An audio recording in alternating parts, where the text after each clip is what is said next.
Quels sont les leviers d'action des représentants du personnel?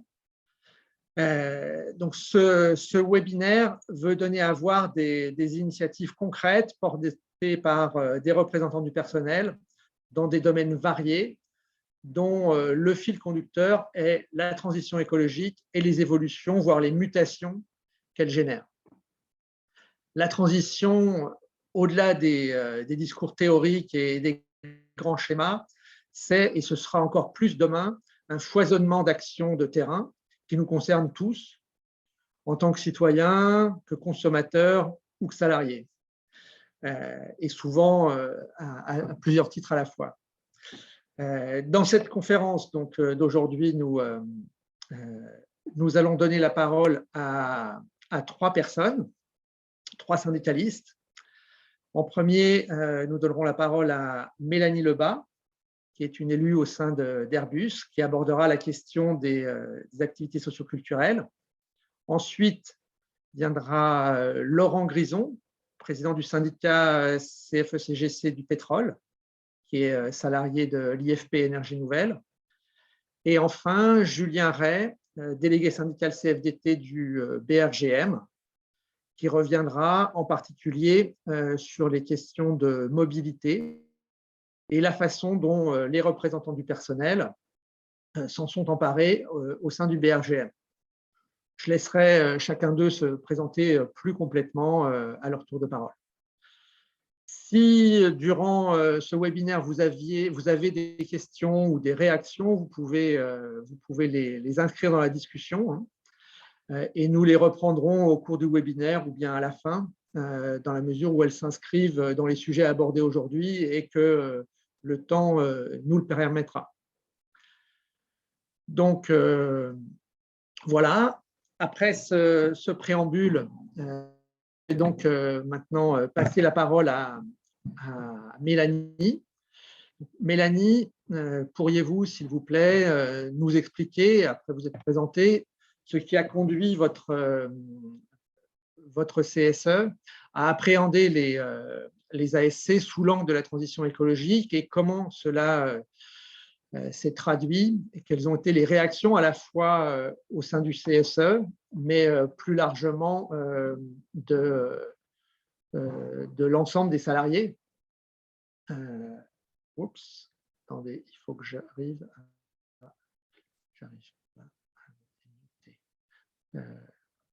voilà, je vous laisse la parole, Mélanie. Oui, c'est bon, vous m'entendez bien? Très bien. Donc, bonjour à tous, je m'appelle Mélanie Lebas, j'ai 28 ans, donc je travaille chez Airbus Defence and Space à Toulouse, donc c'est la branche spatiale d'Airbus. Donc le poste qui m'occupe la plupart de mon temps, c'est un poste d'ingénieur d'essai dans les salles blanches. Et ma deuxième casquette est une casquette syndicale. Donc, je suis élue titulaire au CSE de l'entreprise Airbus Defence and Space à Toulouse. Et à ce titre, au sein des ASC, j'ai donc la responsabilité. Donc, nous, on a divisé en fait les ASC en univers, on appelle ça. Et donc, moi, je m'occupe de l'univers environnement, développement durable et transport. Donc, ça a été vraiment une volonté de le mettre au même niveau que l'univers vacances ou enfance ou culture, et de pouvoir débloquer du budget pour cet univers. Donc, je dirais que la première étape, ça a été d'en faire un vrai groupe. D'ailleurs, je suis accompagnée, donc on est environ 20-25 salariés qui nous occupons des projets au sein de cet univers. Donc, parmi lesquels il y a des élus aussi bien de la CFE-CGC dont je fais partie, mais aussi d'autres organisations syndicales, et également des salariés bénévoles qui veulent participer aux différents projets. Et donc, c'est tout ce petit monde qui mène les actions avec moi. Donc, je vais vous parler un petit peu de ce qu'on a mis en place et puis après, de un peu la manière dont on a fait évoluer les projets. Donc, on a beaucoup de choses sur la mobilité et notamment sur le développement du vélo. Je ne vais pas beaucoup développer parce que Julien va parler de ce sujet juste après. Mais notre idée, c'est d'essayer d'inciter les salariés à abandonner la voiture individuelle au profit des mobilités tous. Et donc, on finance typiquement des ateliers d'entretien.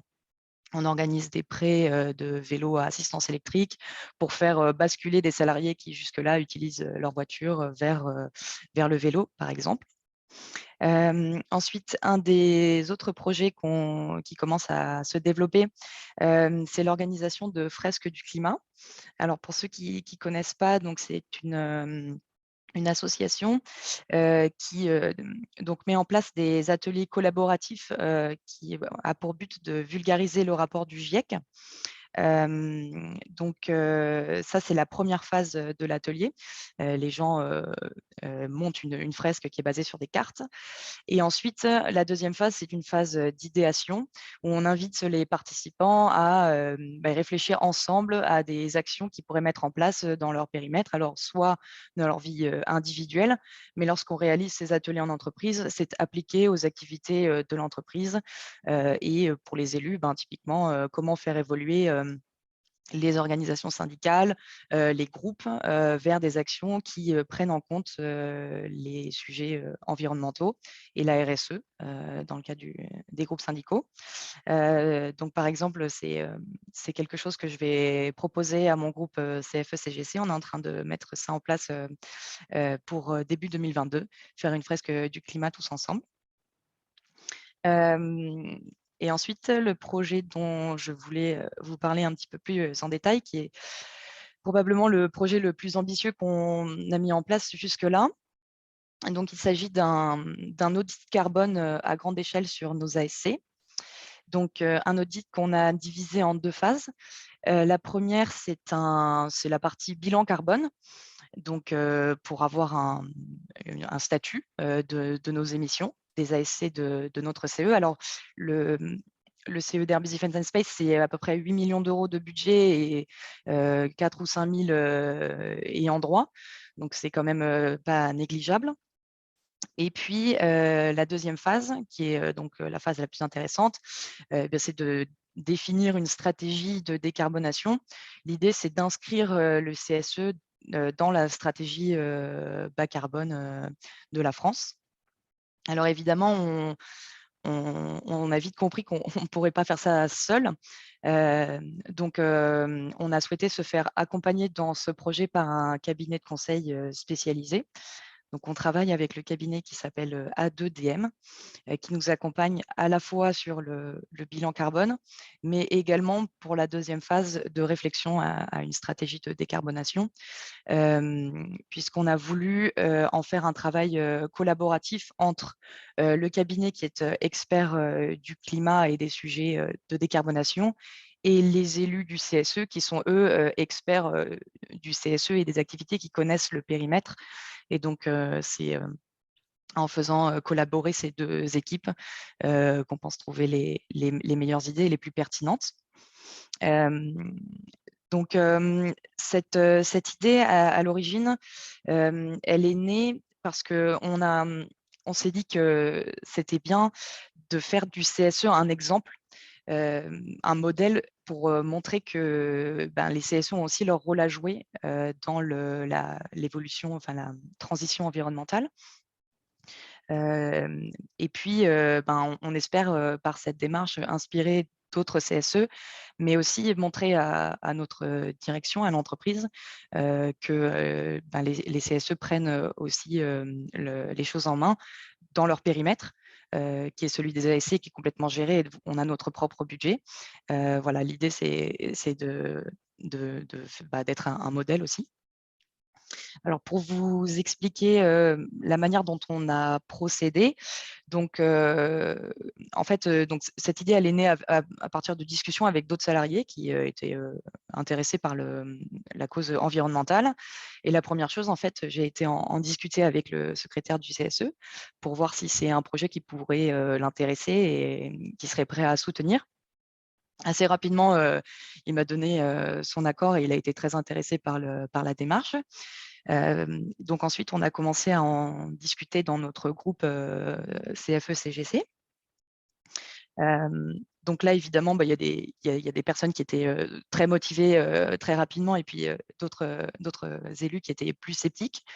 Donc, il y a eu une première phase où on a un petit peu discuté du périmètre de ce qu'on voudrait faire, de l'objectif final, de la manière dont on allait procéder.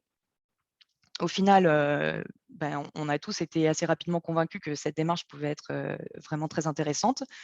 Et donc, on a décidé d'en discuter après, de partager cette idée dans l'alliance de gestion de notre CSE.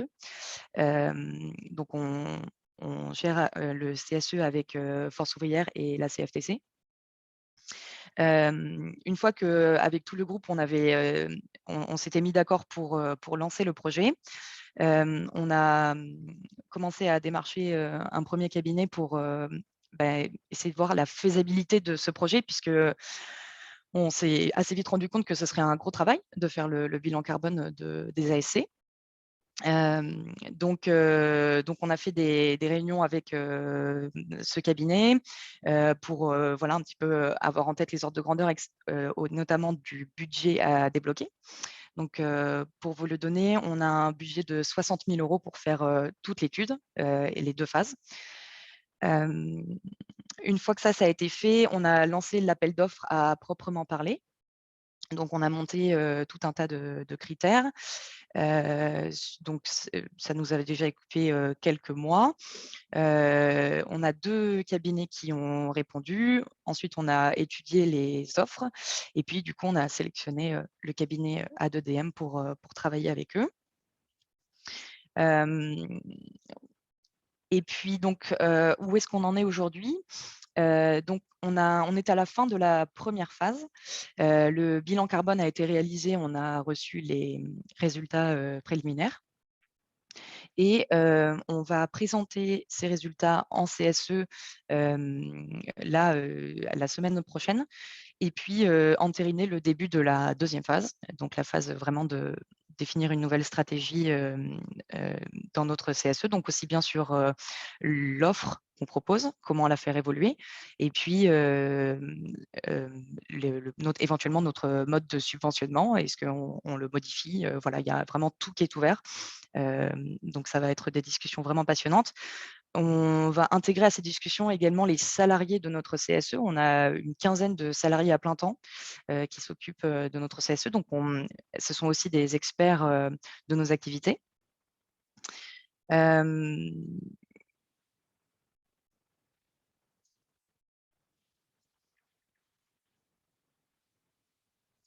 Et donc, oui, c'est ça que je voulais dire. J'étais en train d'y repenser. Ce qui est important de comprendre, et ce qu'on veut vraiment mettre en avant, c'est qu'évidemment, on ne va pas révolutionner le fonctionnement de notre CSE et l'offre qu'on propose aux salariés en l'espace de quelques mois. L'idée, c'est vraiment de construire une stratégie qui va se mettre en place sur plusieurs années pour faire évoluer de manière acceptable et acceptée par nos salariés, nos ayants droit. Donc, on va vraiment essayer de construire quelque chose d'intelligent qui met le CSE sur une pente de réduction de ses émissions de gaz à effet de serre, mais qui n'est pas brutale et que les salariés comprennent. Et donc, parmi les choses qu'on va mettre en place avec le cabinet, il y a tout un volet de sensibilisation et d'expliquer la démarche. Donc, on a déjà proposé un webinar en ligne avec le cabinet qui a présenté, on a présenté la démarche du CSE, et donc c'était ouvert à tous les salariés. Et au fur et à mesure de l'étude, et notamment de la deuxième phase, on va continuer à communiquer. Et à la fin, le cabinet de conseil va nous livrer des petits modules de sensibilisation qui seront diffusés à tous les ayants droit de notre CSE pour qu'ils comprennent vraiment la démarche, comment on a construit la nouvelle stratégie. Donc, il y a cet enjeu de communication et de sensibilisation pour faire évoluer aussi les attentes des salariés, qu'est-ce qu'ils veulent de leur CSE. En fait, il va falloir aussi que ça évolue. Donc, on ne peut pas le faire sans eux. Donc, ce n'est pas du tout une démarche où on est dans notre bulle. On essaie vraiment d'intégrer au maximum les ayants droit à ces démarches et que ça se fasse ensemble, que les gens comprennent bien ce qui se passe et qu'ils veulent que ces changements aient lieu également. Voilà, je pense que j'en ai terminé. Très bien, merci beaucoup Mélanie. Je vais maintenant passer la parole à Laurent Grison, qui est le président donc, de la Fédération Pétrole de la CFE-CGC. Alors, bonjour à toutes et à tous. Est-ce que vous m'entendez bien? Oui, on vous entend bien, Laurent. Très bien. Donc, Pascal, merci beaucoup à nouveau à Get17 de l'invitation. Alors, à nouveau, Pascal m'a bien présenté, donc je ne rajouterai pas grand-chose sur ce que je suis.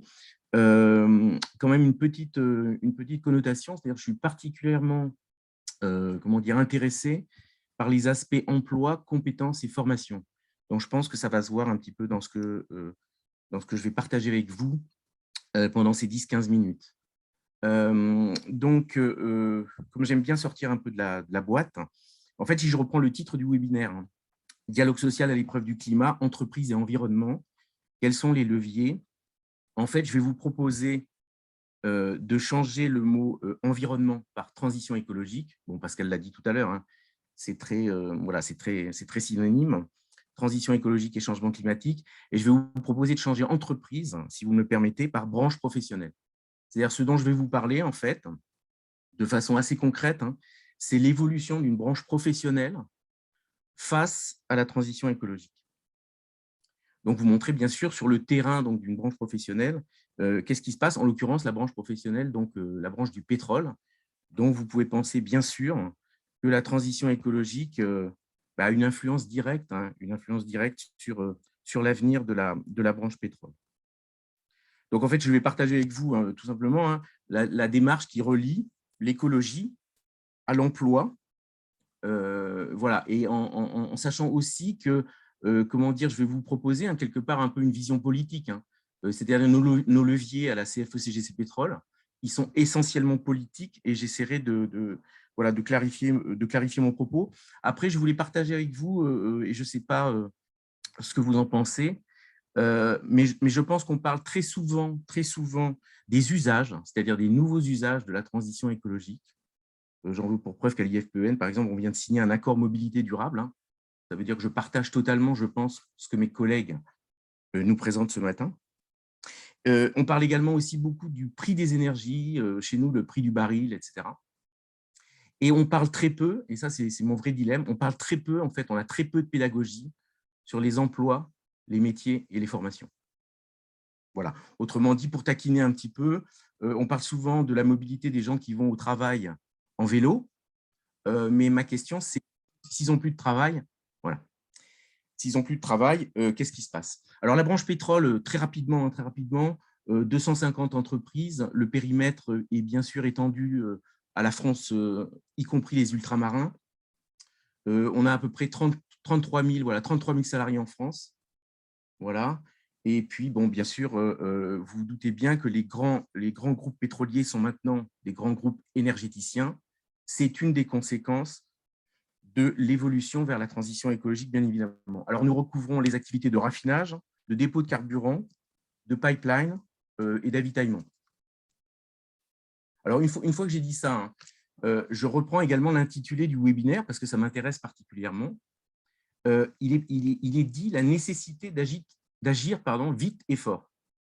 Donc ça, c'est clair pour nous, je pense, le syndicat CFE-CGC Pétrole, on se doute qu'il y a une certaine urgence face au changement climatique. Alors, on part peut-être de loin, on n'a peut-être pas anticipé suffisamment, ça c'est un autre débat, mais moi, je veux attirer votre attention à tous sur le côté constante de temps, c'est-à-dire que d'abord, pour la branche pétrole, il va falloir un changement de modèle économique. Hein. On parle de la transition des fossiles vers les renouvelables. Donc, ça va prendre du temps. Hein. Le modèle économique des fossiles ne s'est pas mis tout de suite en place. Il faut également que ce soit sans casse sociale. c'est-à-dire nous, notre inquiétude, hein, et on ne voudrait pas que transition écologique rime avec perte de qualification des emplois et perte d'emplois. Donc, on sent qu'il y a là une mutation des métiers et des compétences et qu'il s'agit d'identifier les filières d'avenir. Voilà. Et former, bien sûr, les jeunes à ces filières en adaptant les programmes de formation. Donc, ça prend un certain temps aussi. On pense aussi, on défend le message, ça fait partie de nos leviers, hein, qu'il faut aller à la vitesse de la recherche et l'innovation. Et ça, la recherche et l'innovation, ça va dépendre bien sûr des financements et du nombre de chercheurs sur les thématiques renouvelables. Bref, on ira à la vitesse de développement des technologies pour remplacer, hein, vous comprenez, les produits qui viennent des fossiles. Alors, ça me permet aussi de dire, alors c'est un peu lié au pétrole bashing, mais disons qu'il ne faut pas culpabiliser les salariés du pétrole. Hein, je pense que ce serait une mauvaise approche. Il faut les embarquer dans cette mutation vers les renouvelables. Et ça me permet aussi de dire, on parle beaucoup des batteries électriques, on parle beaucoup des voitures électriques, etc., etc. Ça me permet de dire que quand même, beaucoup de plastiques viennent du pétrole et que cette notion d'aller à la vitesse de la recherche et l'innovation qui remplacera les produits par des produits décarbonés, hein, il faut bien l'avoir en tête. Et on peut penser qu'il y a des produits qui viennent du pétrole, les coques de smartphones, les coques de batteries électriques, je l'ai déjà dit, mais également voilà, les seringues, les poches de sang, voilà. Donc, il faut bien un petit peu regarder cette constante en termes de maintien des emplois, hein, et je dis bien maintien dans l'emploi. Hein, voilà. Voilà. Donc, je ne reviens pas sur le plastique des batteries, le plastique des smartphones, vous avez compris, les pneumatiques, l'asphalte. Hein, voilà. Il y a des choses, effectivement, sur lesquelles la recherche et l'innovation se doit d'investir. Alors, quelques initiatives concrètes. Hein. À nouveau, je ne défends pas les groupes pétroliers énergéticiens, mais à nouveau, je défends les emplois des 33 000 salariés dont je vous ai parlé. Et dans la défense, on sent qu'il y a une mutation, hein, une transformation. Donc, je cite quelques exemples concrets. Hein. Conversion d'une raffinerie dans la production de biofuel pour la route et l'aérien, création d'unités de bioplastique, investissement dans les batteries, le photovoltaïque et l'éolien, production d'hydrogène bas carbone pour alimenter des bioraffineries, recyclage de plastique pour nourrir un vapocracker. Donc ça, c'est des expériences liées au territoire. Hein. Capture et séquestration de CO2. Et enfin, traitement d'huiles usagées pour les réinjecter dans les raffineries. Donc ça veut dire que voilà, d'une certaine façon, c'est une filière qui bouge, hein, qui est en mutation extrêmement, quelque part extrêmement rapide. C'est-à-dire qu'on est en réorganisation et mutation un peu permanente. Donc ça, c'est un niveau de stress aussi pour les salariés pour arriver à identifier un peu une trajectoire. Et malheureusement, ça bouge aussi du côté social. C'est-à-dire cette transition écologique, quelque part, on a des PSE, on a des ruptures conventionnelles collectives. Donc ça, à nouveau, ça nous interpelle, à nous, CFE-CGC Pétrole, pour mettre en place et pour arriver à anticiper. Et là, j'en viens aux leviers principaux en fait, que nous avons vis-à-vis du patronat pétrolier, à savoir l'UFIP. Hein. Nos leviers, c'est très simple. On souhaiterait avoir une analyse d'impact de la transition écologique sur les emplois, les compétences et la formation. Voilà. Donc ça, c'est au niveau de l'UFIP. On demande cette analyse et je vais vous donner là, ce matin, et c'est un peu tout chaud, des éléments concrets sur… voilà. Et on se compare bien sûr à d'autres filières qui ont déjà ces analyses d'impact, hein, vous voyez, c'est-à-dire l'évolution des métiers et des compétences à horizon 2030-2050. Et au niveau des grands groupes pétroliers qui sont devenus des énergéticiens, je le disais tout à l'heure, du gouvernement français et aussi de la Commission européenne, puisqu'on parle à Industriol, dont nous sommes adhérents, eh bien, on demande des investissements dans la formation sur les énergies renouvelables et sur les nouvelles technologies de l'énergie. On demande également des investissements dans les centres de formation en apprentissage, les fameux CFA, et on voudrait bien sûr qu'ils soient tournés vers la transition écologique. On défend aussi les investissements dans la recherche, l'innovation, hein, vous avez compris, sur les énergies renouvelables et les NTE. Et enfin, on s'intéresse aussi beaucoup, nous, CFE-CGC Pétrole, à l'écosystème des startups. Donc, l'investissement dans les startups sur les énergies renouvelables et les nouvelles technologies de l'énergie nous semble aussi un message à adresser aux jeunes entrepreneurs. Et on sait qu'il y a des tas de choses qui se sont passées dans des garages et qui ont donné lieu à des créations d'emplois massives. Alors, bien sûr, ça ne se fait pas tout de suite, mais à nouveau, je reviens à la constante de temps dont je parlais tout à l'heure. Et enfin, un de nos leviers à la CFE-CGC Pétrole, qui nous paraît extrêmement important, c'est de nous intéresser aux aspirations des millennials, bref, des gens qui sont nés, voilà, qui sont nés avec l'Internet. Voilà. Donc ça nous semble aussi extrêmement important. Alors, par rapport à nos leviers, et vous avez compris que nos leviers, c'est négocier avec le patronat du pétrole. L'UFIP, d'ailleurs, va changer de nom. Je lance un scoop. L'Union française de l'industrie pétrolière devrait changer de nom en 2022. Alors, j'espère vous montrer aussi que ce n'est pas uniquement du greenwashing. D'accord. Donc, deux informations là, que je vous donne. C'est une analyse d'impact en fait, sur les métiers et les compétences est en cours. Alors, au sein de l'opérateur de compétences interindustrielles, donc ça s'appelle l'OPCO 2I. Bon, qu'est-ce que c'est que cette bête-là? C'est quelque chose qui va aider les filières, et ça regroupe en l'occurrence 32 filières industrielles, les 32 filières industrielles françaises. Ça va aider en fait les entreprises, voilà, ça va accompagner les entreprises des différentes filières, notamment vers cette transition écologique. Pas que, bien sûr, et ça s'occupe bien sûr essentiellement, cette OPCO2I, du financement des formations pour ces 32 filières. Donc, une analyse d'impact va être réalisée au sein de cette OPCO2I. Alors, ça va pas être uniquement pour le pétrole, ça va être pour l'ensemble des 32 filières. Et normalement, ce travail prospectif, à nouveau, il s'agit de ça, il s'agit de donner un cap un peu aux salariés, aux 33 000 salariés dont je vous parlais tout à l'heure, et aux nouveaux entrants, bien évidemment, eh bien, devrait être disponible, cette analyse, en janvier 2022. Nous avons des contacts aussi avec le ministère de l'Industrie et une étude sur l'accompagnement du secteur parapétrolier français, qui a été commandée par ce ministère de l'Industrie, devrait être également finalisée en 2022, janvier 2022. Donc ça veut dire que normalement, voilà, en termes de levier, nous, ça nous permet, je pense qu'il y aura des préconisations. Bien sûr, il s'agit d'analyser l'impact de la transition écologique sur les métiers, les compétences et la formation. Et donc, on espère voilà, y voir plus clair et en tout cas avoir enfin, des chiffres, des projections qu'on va pouvoir bien sûr discuter avec l'ensemble des acteurs. Voilà. Alors, mon dernier message aussi, donc j'espère que c'est complémentaire bien sûr de mes deux collègues qui parlent ce matin, et à nouveau pour partager avec vous. Actuellement, on est en train de décider, voilà, on choisit en fait des technologies décarbonées. Voilà, on parle du fameux mix énergétique, donc il y a à la fois des contraintes gouvernementales, des réflexions des entreprises et une législation européenne. Voilà, et la CFE-CGC Pétrole, le message qu'elle porte, et qui me semble quand même important, c'est que quand on choisit une technologie, voilà, alors bon, à peu près, il y a une trentaine de technologies. L'hydrogène vient d'arriver. Il y a un petit peu des tendances d'accord, qui se dégagent. On voit alors c'est peut-être un aspect franco-français, on parle souvent uniquement de sciences et de technique. Et nous, ce qu'on dit, c'est qu'il faut intégrer l'ensemble des parties prenantes. Et là-dedans, il y a les ONG. Bien évidemment, il y a aussi les collectifs citoyens, et aussi des gens, le CESE par exemple, c'est-à-dire des gens qui se préoccupent de l'aspect économique, mais aussi de l'aspect création d'emplois. Donc, nous, ce qu'on dit, c'est qu'il faut aussi penser, quand on choisit une technologie, il faut aussi penser au social. Et en répondant aux questions suivantes à moyen terme, combien d'emplois vont être créés? Combien vont être en mutation et comment on va les accompagner? Et dans quelle filière? Et enfin, aussi, quels sont les niveaux de qualification pour ces emplois? Parce qu'à nouveau, ce qu'on défend, si on défend un peu la souveraineté française dans certaines technologies de l'énergie, il va falloir des emplois qualifiés localisés en France dans les territoires.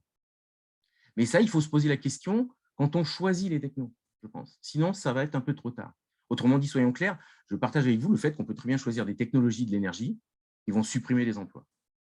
Et enfin, voilà, ces emplois qu'on voudrait durables, ils vont être durables à quel horizon? Et ça, c'est lié au fait que, bien évidemment, ce qu'on pense, c'est que quand on définit un petit peu des évolutions vers les nouvelles technologies, il faut monter des cycles de formation. Il faut former les jeunes. Et bien sûr, ces cycles de formation, le fait d'avoir des professeurs, voilà, des enseignants, de monter les cycles dans l'apprentissage, par exemple, eh bien, ça va nécessiter un certain temps. Et donc, il faut avoir, je pense, à nouveau, c'est le message un peu qu'on défend, et c'est notre levier, c'est d'insister en permanence sur cet aspect prospectif. Et si je reprends quelqu'un de l'UFIP qui m'avait dit, bien sûr, si cette étude prospective, elle est uniquement pour la mettre sur étagère et qu'elle prenne la poussière, ça n'a bien sûr aucun sens. Il faut que ce soit des analyses prospectives qui engagent l'ensemble des acteurs autour de l'écosystème des emplois, des compétences et de la formation sur les énergies nouvelles et sur les énergies renouvelables. Et il faut bien sûr cette étude, parce que je pense qu'on va se tromper. On s'est peut-être trompé pour le diesel, on va peut-être se tromper pour le tout électrique en véhicule. Hein. Ça, voilà, je ne sais pas. Mais à nouveau, c'est une réalité. Il faut que ces études prospectives, elles soient remises au goût du jour, c'est-à-dire elles soient réactualisées régulièrement. Donc ça veut dire des investissements, bien sûr, en termes de kilo-euros, hein, parce que ces études, ça a un coût. Et il faut bien sûr que dans la méthodologie, on aille interroger, à nouveau, je le redis, l'ensemble des acteurs de l'écosystème. Voilà, je vous remercie pour votre attention. Merci beaucoup, Laurent. Maintenant, on va passer la parole je vais passer la parole à Julien Rel, délégué syndical CFDT du BRGM. Les transports, vous le savez sans doute, c'est le principal secteur émetteur de gaz à effet de serre en France. Hein, donc, c'est évidemment une question clé pour la transition. Et donc, les transports, c'est notamment les questions de mobilité. Donc, Julien, est-ce que vous pouvez nous préciser la façon dont ce sujet-là a été abordé au sein du CSE du BRGM et avec les salariés et la direction? Bonjour, bonjour à tout le monde. Merci à Guy17 pour l'invitation. Donc, je me présente en 2 mots. Donc, je suis délégué syndical au BRGM et impliqué aussi également au niveau régional, au CESER en particulier, Centre Val-de-Loire. Donc, le BRGM, c'est le Bureau de recherche géologique et minière. C'est un EPIC, ce qu'on appelle un EPIC, c'est-à-dire un établissement public industriel et commercial, hein, comme l'IFREMER, comme le CEA ou comme justement l'IFPEN. Et c'est le service géologique national. Donc, on est basé à Orléans, mais on a aussi on est aussi présent en région. C'est 1000 employés, donc à peu près 2/3 de cadres qui sont ingénieurs-chercheurs. C'est un établissement 100% public, avec 3 ministères de tutelle, mais on est de droit privé. Hein. C'est-à-dire qu'on a un CSE, on a des délégués syndicaux, voilà. Et puis, on doit faire le lien avec nos élus il y a des salariés élus au conseil d'administration. Notre slogan, c'est « Géosciences pour une terre durable ».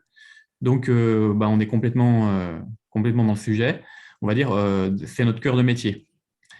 Alors, la particularité du BRGM, c'est qu'on a une commission de développement durable du CSE depuis une quinzaine d'années. C'est une commission facultative qui est présidée par ma collègue Sandra Lanini de la CFDT et dont je fais partie.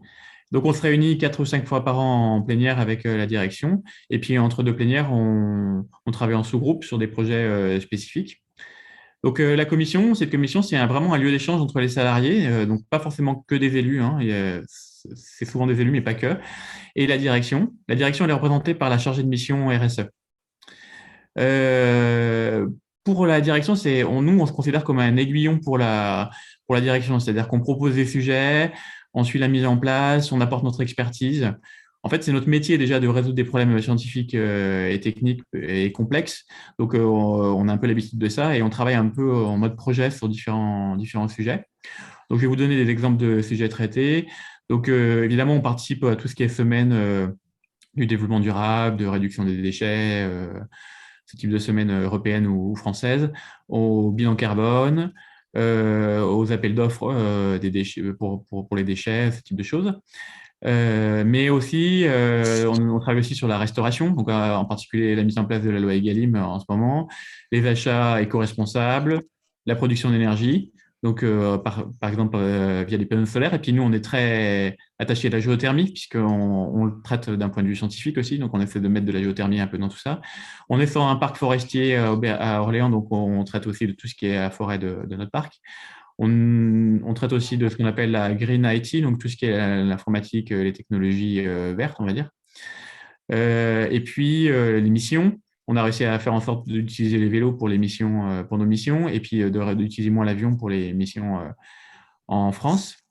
On travaille sur les indicateurs RSE avec la direction. Et puis, on a un gros sujet bientôt sur la finance verte. Mais ça, on va dire, c'est ce que j'appellerais le minimum syndical, entre guillemets, donc ce qui peut être fait dans toutes les entreprises qui ont un CSE. Et puis, on travaille, le dernier sujet, on travaille beaucoup sur les mobilités. Donc, c'est là-dessus que je vais faire le Zoom aujourd'hui. Donc, les mobilités des salariés entre le domicile et le travail. Donc, sur ce sujet, on a accompagné la direction qui a mené une enquête auprès des salariés. Donc, on a préparé l'enquête avec la direction, on a présenté les résultats de l'enquête avec la direction.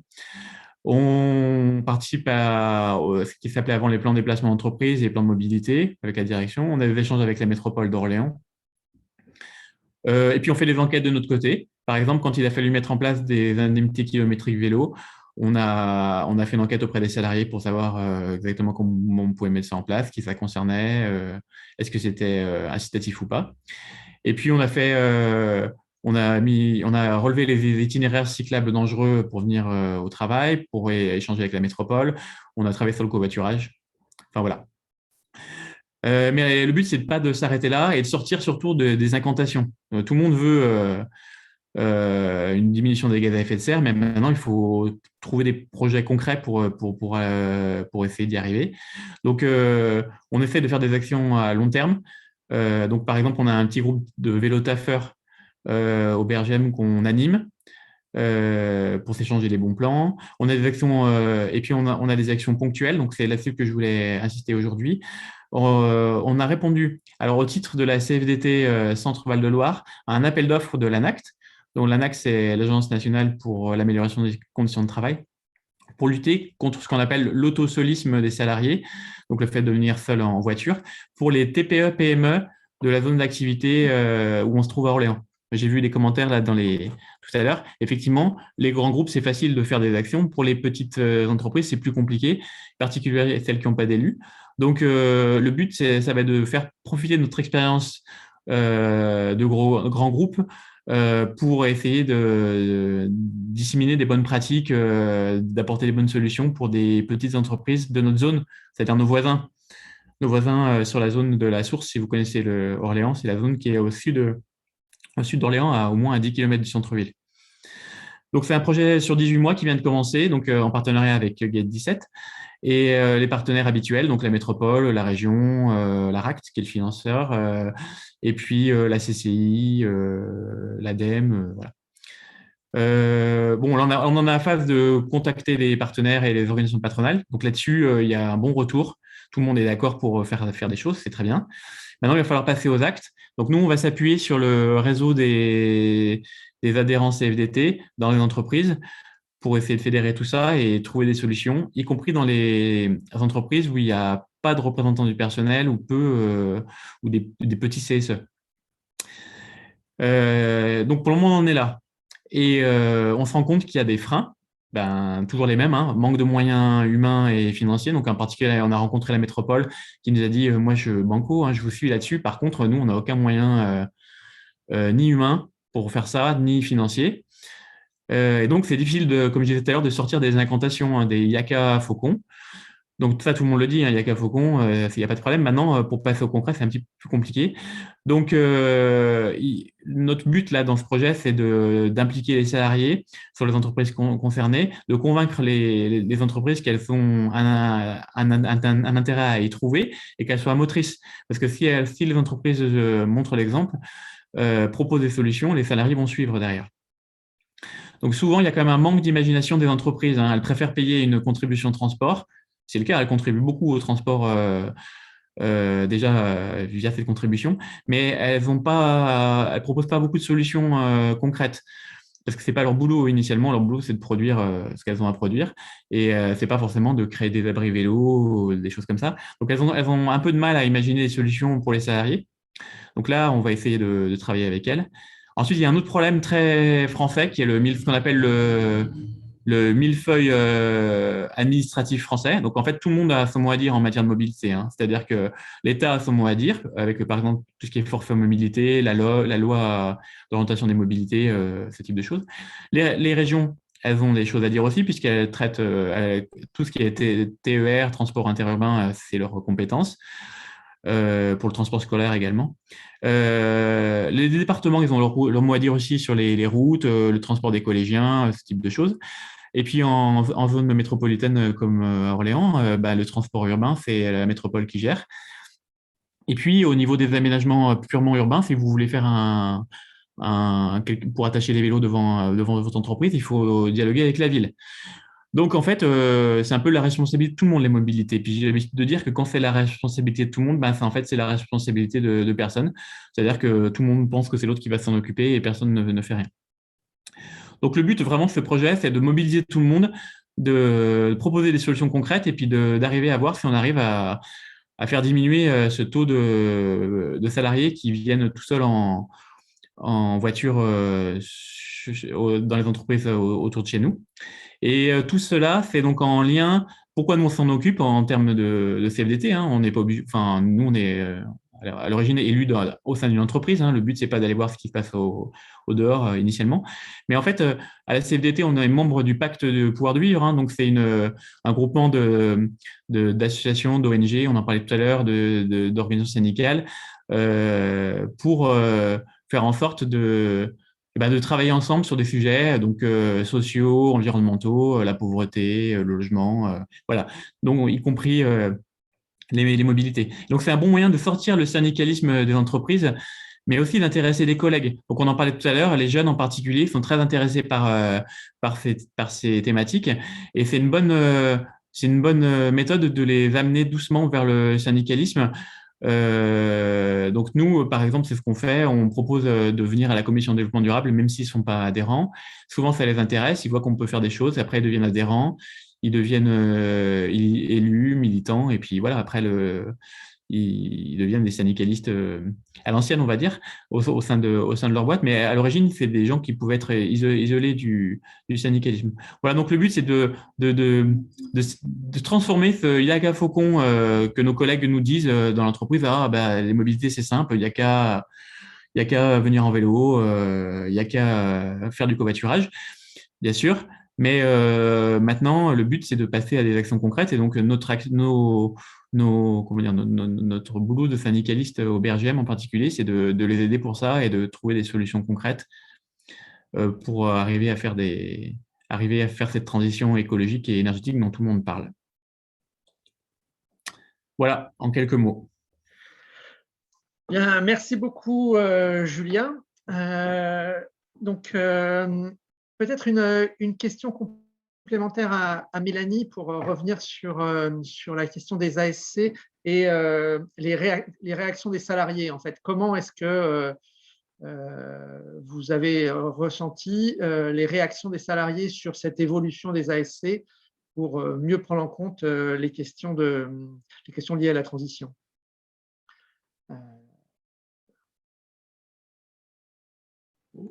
Oui, vous m'entendez? Oui. Parfait. Alors pour l'instant, le CE évolue assez doucement. On n'a pas encore mis en place le plan de transition qu'on va déployer puisque on l'a pas encore défini. On n'oblige rien, on force pas du tout les salariés à faire quoi que ce soit. On leur propose des choix. Pour l'instant, donc par exemple, on a organisé des découvertes régionales, donc on ne propose pas que des voyages lointains, on fait aussi des choses en France ou même proches de la région toulousaine. Et ça a eu beaucoup de succès. En fait, les gens se sont beaucoup inscrits, donc c'est plutôt encourageant. On va essayer de poursuivre dans cette voie. On a également, pour le cadeau de Noël, par exemple, en fait, on a laissé le choix aux salariés. On proposait c'est des cartes cadeaux. Et on proposait deux types de cartes, donc une carte toute enseigne assez classique et une carte éthique, donc c'est le prestataire Etikado qui sélectionne très précisément les boutiques partenaires parmi un catalogue de pratiques vertueuses pour l'environnement, mais pas que, aussi pour les gens qui produisent notamment. Donc pour l'instant, je dirais que les réactions sont plutôt bonnes. Enfin, on ouvre des choix supplémentaires pour les salariés. Et de toute façon, on est parfaitement conscient qu'il n'y a aucun intérêt à forcer des choses et à obliger, stigmatiser, etc. Puisque Si on va contre les salariés et leur volonté, ce sera complètement contre-productif. Donc l'idée, c'est non seulement de les faire accepter les changements, et donc d'avoir un rythme de changement qui est acceptable, et aussi de les faire adhérer au projet et adhérer à l'évolution de leur CSE vers des pratiques qui prennent en compte l'environnement. Et donc, notamment, avec le cabinet de conseil avec qui on travaille, on va vraiment construire ensemble un plan de communication pour expliquer toute la stratégie qu'on aura définie. Donc, on ne va pas être abandonné là-dessus non plus. La manière de communiquer et ce qu'on va dire aux salariés va vraiment jouer. Donc, voilà, c'est un peu tout ça qu'on veut mettre en place. Très bien, merci beaucoup Mélanie. Peut-être une réponse rapide à une question qui est abordée dans le chat de la part de Nathalie sur les conseils aux élus pour les accompagner et rendre leur avis sur les 3 consultations récurrentes ou ponctuelles. Rappeler que effectivement, avec la loi climat résilience votée cet été, l'environnement a fait son entrée dans le code du travail, avec toutes les conséquences qui y sont liées, hein. La BDES qui est devenue la BDES-E, etc. Enfin, une première étape, c'est très probablement de constituer des commissions environnement au sein des CSE, pour justement se focaliser sur ces questions liées à la transition dans toute leur acception. Et sur cette base, pouvoir insuffler les questions environnementales au sein de chacune des 3 consultations classiques des CSE. C'est, je dirais, la première étape que l'on peut vous conseiller pour prendre en compte ces questions-là. Écoutez, je ne vois pas d'autres questions dans le chat. Je sais pas si on a abordé. Donc, je crois qu'on va pouvoir clôturer le webinaire avec 5 minutes d'avance. Ça va vous permettre de reprendre vos activités plus rapidement. Écoutez, je tiens à remercier nos intervenants ce matin, ainsi que chacune des personnes qui ont pris le temps de se connecter aujourd'hui. Je vous dis à bientôt à tous et j'espère vous revoir pour d'autres activités du GATE 17 prochainement. Au revoir et merci. Au revoir, à bientôt. Au revoir.